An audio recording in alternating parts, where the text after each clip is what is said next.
好，来继续来看中国城市棒球联赛，嘛要打造因专属的啦啦队。啊，讲你今仔日公布的名单，竟然看到台湾乐天啦啦队员曲爱的名，互人真惊疑。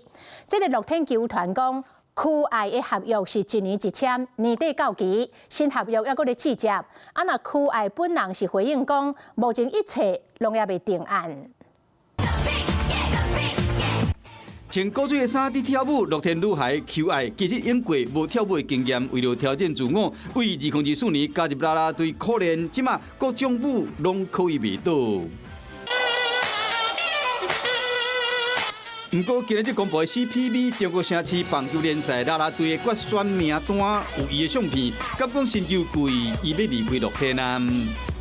很开心可以加入乐天这个大家庭。一开始，因为其实我是一个不太会跳舞的人，然后在练应援上面遇到蛮多困难的，然后能够一步一脚印走到现在，我觉得很不容易。 球爱本人回应讲，目前的 CPB 的定选，敢若只是决赛尔，一切也未定案。虽讲乐天女孩合约是1年1签，而且无竞业条款，成员一般拢是相车出现伫各种无同款的比赛场合，冇人转队发展。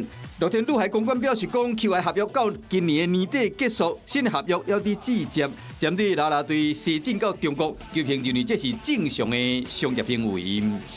中华职棒在明年3月份才有比赛吧？台湾本土的啦啦队成员这阵子没有棒球比赛，他们等于没有舞台啊。所以在明年1月份开赛的这个中国那边的 CPB 联赛，这个请到中国去表演的，他们到时候比赛还要回到中华职棒。中国职棒是起步阶段，为球员、教练到加油团拢积极伫找人才。 随着台湾现役啦啦队进入决选的名单，相关的资讯敢会更加透明，球迷拢正关心。Hello， 我是林仙怡，想要抢先掌握最及时的新闻资讯吗？赶快订阅、按赞、开启小铃铛，锁定华视新闻 YouTube 频道。